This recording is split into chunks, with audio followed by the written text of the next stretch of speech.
మాజీ మంత్రి హరీష్ రావు మాట్లాడుతున్నారు. లైవ్ లో చూద్దాం.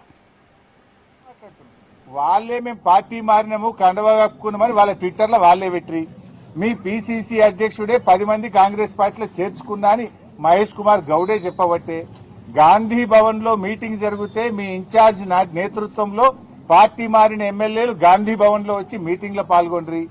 పార్టీ మారిన ఎమ్మెల్యేలు Congress legislature party meeting CLP meeting కు కూడా వాళ్ళు హాజరయ్యి నువ్వు వాళ్ళని తీసుకుపోయి ఢిల్లీలో ఏఐసిసి కార్యాలయంలో రాహుల్ గాంధీకి కూడా కల్పిస్తవి.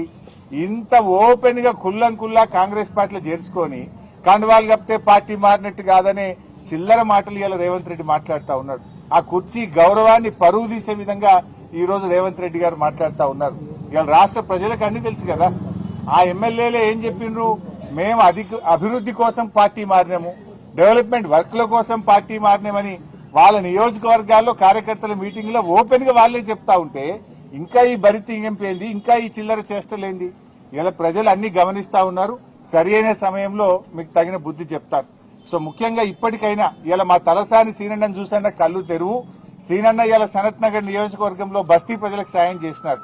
రాష్ట్రంలో హైదరాబాద్ నగరంలో ఎక్కడెక్కడైతే ముంపుకు గురైందో ఆ ప్రజలకు ఆర్థిక సహాయం అందించు, నిత్యావసర వస్తువులు అందించు. ఇప్పటికైనా నాలాలన్నీ కూడా మరి డీసిల్టింగ్ ప్రక్రియ వెంటనే ప్రారంభించండి. ఇలా హైదరాబాద్ లో వీధి దీపాలు వెలుగుతలేవు చాలా చోట్ల. ఆ వీధి దీపాలు వెంటనే వెలిగేటట్టు పండగ వచ్చింది, బతుకమ్మ పండుగ వచ్చింది. ఆ పండగ పూట కనీసం వీధి దీపాలన్నీ వెలిగేటట్టు చూడు. ఇలా రాష్ట్ర ప్రజలందరికీ కూడా ఇలా బతుకమ్మ పండుగ ప్రారంభోత్సవం జరుగుతా ఉంది. మా అక్క చెల్లెలందరికీ కూడా బతుకమ్మ పండుగ శుభాకాంక్షలు తెలియజేస్తా ఉన్నాం. ఇలా పల్లెటూళ్లలో కూడా ఏమైపోయిందంటే కనీసం బుగ్గలేసే పరిస్థితి లేదు. జనరల్ గా తల్లిగారింటికి పోతుంటారా మా అక్క చెల్లెళ్ళు. ఇలా గ్రామాల్లో కేసీఆర్ గారు ఉన్నప్పుడు మిషన్ కాకతీయలో చెరువులు బాగు చేసి బతుకమ్మ మెట్లు కట్టించాడు, బతుకమ్మ ఘాట్లు కట్టించాడు. పండుగను అద్భుతంగా జరుపుకోవడానికి ఫ్లడ్ లైట్లు వేసేవాళ్లు, రోడ్లు వేసేవాళ్లు, మొత్తం గడ్డి చెక్కించి అద్భుతమైనటువంటి సౌకర్యాలు ఉండేవి. కానీ ఇలా రేవంత్ రెడ్డి పాలనలో గ్రామాల్లో ఒక్క రూపాయి లేదు. పంచాయతీ సెక్రటరీలు అప్పులపాలు అయిపోయిండ్రు, సర్పంచులు లేరు, ఎంపీటీసీలు లేరు, ఎలక్షన్లు పెట్టే ధైర్యం రేవంత్ రెడ్డికి లేదు. గ్రామ పంచాయతీల్లో నయా పైసా లేదు. కనీసం పండగ పూట కూడా కాలిపోయిన బుగ్గలేసే పరిస్థితి లేదు. పండగ పూట గ్రామాల్లో చెత్త ఎత్తే పరిస్థితిలో ట్రాక్టర్ల డీజిల్ దిక్కులేని పరిస్థితి. బతుకమ్మకు ఏర్పాట్లు చేయడానికి గడ్డి మందు కొట్టడానికి కూడా గ్రామాల్లో పైసలు లేవు. ఇది రేవంత్ పాలన. మాటలకు ఎక్కువ, చేతలకు తక్కువ. కనీసం పండగనన్నా పట్టించుకో. ఈ పండగ పూటనైనా గ్రామ పంచాయతీలకు నిధులు విడుదల చేసి తెలంగాణలో అతిపెద్ద పండగ బతుకమ్మ, దసరా పండగ.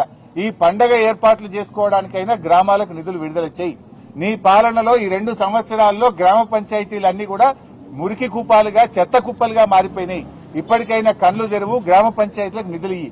బడా కాంట్రాక్టర్లకు కాదు బిల్లులు ఇవ్వాల్సింది, గ్రామాలకు ఇయ్యి. పేద ప్రజలకు ఇవ్వాల్సిన డబ్బులు ఇవ్వు. గ్రామాల్లో వరదల్లో మునిగిపోయిన పంట పొలాలకు సహాయం చెయ్యి. వరదల్లో మునిగిపోయిన పేద ప్రజలకు నిత్యావసర వస్తువులు అందించు. వారికి ఆర్థిక సాయం అందించాలని చెప్పి మేము డిమాండ్ చేస్తున్నాం.